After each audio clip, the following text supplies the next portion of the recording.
कई तरह के चेहरे होते हैं, कुछ मासूम तो कुछ डरावने। पर असली प्रॉब्लम तब शुरू होती है जब ये पता लगाना मुश्किल हो जाए कि किसी का असली चेहरा कौन सा है। 3 मई 2018 जयपुर में रहने वाले रामेश्वर शर्मा और उनके पूरे परिवार के टेंशन के मारे हालत खराब थी, क्योंकि उनका जवान बेटा दुष्यंत एक रात पहले से लापता था। जब वो अपने बेटे की फिक्र में लगे थे तो उनको अपने बेटे दुष्यंत का फोन आया। फोन उठाते ही सबसे पहले उन्होंने अपने बेटे की आवाज सुनी, जो उनसे अपनी जान की भीख मांग रहा था और अपने पिता को अपने किडनैपर्स को 10 लाख देने के लिए रोते हुए रिक्वेस्ट कर रहा था। इसके तुरंत बाद एक लड़की ने दुष्यंत से फोन छीन लिया और उसके पिता को कॉल पर गंदी गंदी गालियां देते हुए धमकाया और धमकी दी कि अगर उन्होंने अगले 20 मिनट में दुष्यंत के बैंक अकाउंट में 10 लाख रुपए ट्रांसफर नहीं किए तो वो दुष्यंत को जान से मार देगी। ये सुनकर दुष्यंत के पिता सहम गए।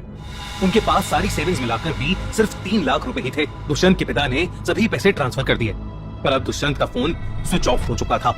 उन्होंने अपने बेटे को बचाने के लिए अपनी जिंदगी भर की जमा पूंजी दे दी, लेकिन दुष्यंत का कहीं भी नामो निशान नहीं था। घबराते हुए उन्होंने इस मामले में आखिरकार पुलिस को इन्वॉल्व करना ही ठीक समझा। पुलिस ने अपनी इन्वेस्टिगेशन शुरू कर दी, लेकिन एक और दिन बीत गया और पुलिस को कोई क्लू नहीं मिला। दुष्यंत के घर में उसके पिता, दुष्यंत की पत्नी सब बहुत परेशान थे और हर वक्त पुलिस से अपने बेटे के बारे में पूछते जा रहे थे। 4 मई 2018 की सुबह उन्हें पुलिस का कॉल आया कि पास के एक गांव में उन्हें एक सूटकेस मिला है, जिसके अंदर टुकड़ों में कटी हुई एक लाश है, जो शायद दुष्यंत की भी हो सकती है। पुलिस ने दुष्यंत के पिता रामेश्वर को लाश आइडेंटिफाई करने के लिए बुलाया।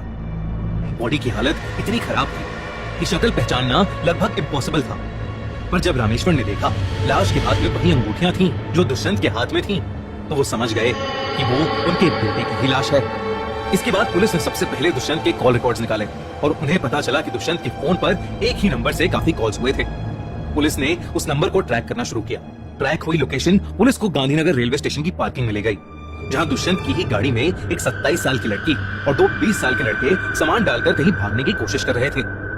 क्योंकि वो तीनों दुष्यंत की गाड़ी में थे, इसलिए उन्हें दुष्यंत के मर्डर के लिए अरेस्ट कर लिया गया। मर्डर के सस्पेक्ट्स थे 27 साल की प्रिया सिंह और 20 साल के लक्ष्य वालिया और दीक्षांत कामरा। पर दीक्षांत और लक्ष्य दोनों के बयानों में यही सामने आया कि मर्डर की ये प्लानिंग प्रिया सेठ की थी। जब पुलिस ने प्रिया का बैकग्राउंड चेक किया तो उनके होश ही उड़ गए, क्योंकि प्रिया का क्रिमिनल रिकॉर्ड काफी लंबा और पुराना था। प्रिया की क्राइम की दुनिया में एंट्री 2012 में हुई थी, जब वो सिर्फ 21 साल की थी। सारी जिंदगी एक छोटे से गांव में पली बड़ी प्रिया जयपुर में आते ही उसकी चकाचौंध से भौचक्की रह गई। वो जल्द से जल्द अमीर बनना चाहती थी। धीरे धीरे वो एस्कॉर्ट सर्विसेज वालों से कॉन्टैक्ट्स बनाने लगी और उसने अपने कॉलेज से दलालों को लड़कियां सप्लाई करवाना शुरू कर दिया था। वो अपने साथ पढ़ रही लड़कियों को पैसे का लालच देकर उन्हें अमीर लोगों के साथ सोने भेज देती और उस पर अपना कमीशन लेकर उन पैसों से ऐश करती। तभी प्रिया ने नोटिस किया कि उसके आसपास बहुत सारे मैरिड लोग डेटिंग एप्स पर अपनी प्रोफाइल बनाकर अफेयर कर रहे हैं। प्रिया को ये सब देखकर पैसे कमाने का एक और फुल प्रूफ प्लान आया और उसने प्यार और धोखे का एक जाल फैलाना शुरू कर दिया। प्रिया ने टिंडर पर अपनी प्रोफाइल बनाई, जहां वो प्यार का लालच देकर ऐसे ही लोगों को फंसाकर उनके साथ इंटीमेट फोटोज खींचकर उन्हें पैसे के लिए ब्लैकमेल करती थी। इस क्राइम को हनी ट्रैपिंग भी कहा जाता है। इसी के चलते 2017 में प्रिया एक बार अरेस्ट भी हुई थी, लेकिन जेल से छूटने के बाद वो फिर से इन्हीं सब कामों में लग गई। इसी बीच प्रिया की मुलाकात दीक्षांत से टिंडर पर हुई। वो एक प्रोड्यूसर थे, दोनों को एक दूसरे से प्यार हो गया और दीक्षांत मुंबई में अपना सारा काम छोड़कर प्रिया के साथ एक अच्छे से अपार्टमेंट में जयपुर में ही रहने लगा।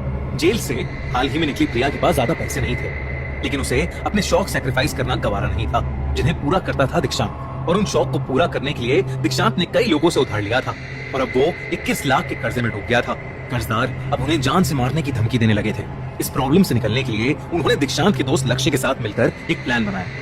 इस प्लान के मुताबिक वो एक अमीर आदमी को प्रिया के पुराने तरीकों का यूज करके धोखे से अपने फ्लैट बुलाकर उसको किडनैप करेंगे और उसके घर वालों से भारी फिरौती लेंगे। प्लान बनते ही प्रिया टिंडर पर अपने शिकार को ढूंढने लगी, जहां उसे मिला विवान कोहली, एक दिल्ली बेस्ड करोड़पति बिजनेसमैन। उसने विवान को अपने प्यार में फंसाया और उससे नजदीकियां बढ़ाने लगी।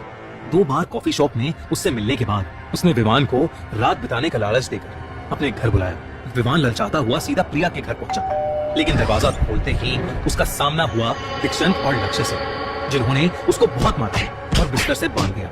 विवान को इतने बड़े धोखे पर विश्वास नहीं हो रहा था। जहां लक्ष्य दीक्षांत विवान को मार रहे थे, वहीं प्रिया उसके वॉलेट से उसका क्रेडिट कार्ड और कैश निकालने लगी। पर उसने जब विवान का वॉलेट खोला तो उसे समझ आ गया था कि उसका फुल प्रूफ लव, सेक्स और धोखा का जाल उस पर ही आ गिरा है, क्योंकि उस वॉलेट में विवान की फोटो के साथ एक आईडी कार्ड भी था, जिसमें विमान के नाम की जगह दुष्यंत नाम लिखा था। प्रिया चिल्लाते हुए कमरे में गई और विवान से सारा सच जानने के लिए लक्ष्य और दीक्षांत को उसे और बुरी तरह से टॉर्चर करने को कहने लगी। दर्द में कर्राता हुआ विवान टूट गया और उसने बताया कि दरअसल वो उसे धोखा दे रहा था, क्योंकि उसका असली नाम दुष्यंत था और उसके बीवी बच्चे भी थे। साथ ही साथ वो कोई अमीर बिजनेसमैन का बेटा नहीं था, बल्कि एक आम सी माइनिंग कंपनी में काम करने वाला एक नॉर्मल मिडिल क्लास आदमी था। प्रिया ये सब सुनकर बहुत दुखी हो गई, लेकिन उसने डिसाइड किया कि वो अपने प्लान से डाइवर्ट नहीं करेंगे और अब वो दुष्यंत की फैमिली से ही पैसे मांगेंगे। दुष्यंत के पिता ने उनके इंस्ट्रक्शंस के अकॉर्डिंग 3 लाख रुपए उनके कॉल करने के 20 मिनट में ही ट्रांसफर कर दिए थे। लेकिन प्रिया के दिमाग में कुछ और ही चल रहा था। दरअसल उनका करोड़ों का प्लान फेल होने की और दुष्यंत के सब जान लेने की वजह से वो बहुत गुस्से में थी और उसने डिसाइड कर लिया था कि अपनी सेफ्टी के लिए उनको दुष्यंत को जान से मारना ही पड़ेगा।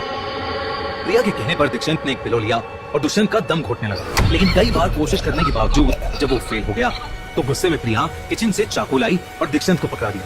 दीक्षंत दुष्यंत को ना मार पाने की वजह से इतना घबरा गया कि उसने बिना सोचे समझे 10-12 बार वो चाकू दुष्यंत में भूक दिया और उसे जान से मार डाला। इसके बाद दुष्यंत की लाश छुपाने के लिए प्रिया, लक्ष्य और दीक्षांत ने मिलकर दुष्यंत के शरीर के छोटे छोटे टुकड़े किए और उसे एक सूटकेस में भरकर दुष्यंत की गाड़ी में जाकर उस सूटकेस को आमेर हिल्स में फेंक दिया। तीनों कल्प्रिट्स का बयान एक दूसरे से अलग था। दीक्षांत के हिसाब से सारी प्लानिंग लक्ष्य और प्रिया की थी, वहीं प्रिया के हिसाब से सब लक्ष्य और दीक्षांत ने किया था और लक्ष्य के हिसाब से सारा प्लान दीक्षांत और प्रिया का था। तीनों एक दूसरे पर ब्लेम डालते रहे, लेकिन कोर्ट ने तीनों को अपराधी करार दिया और उन्हें उम्र कैद की सजा सुनाई। जहां लक्ष्य और दीक्षांत आज तक अपनी गलतियों के लिए खुद को कोस रहे हैं, वहीं प्रिया सेठ का ये मानना है कि उसने कुछ गलत नहीं किया है।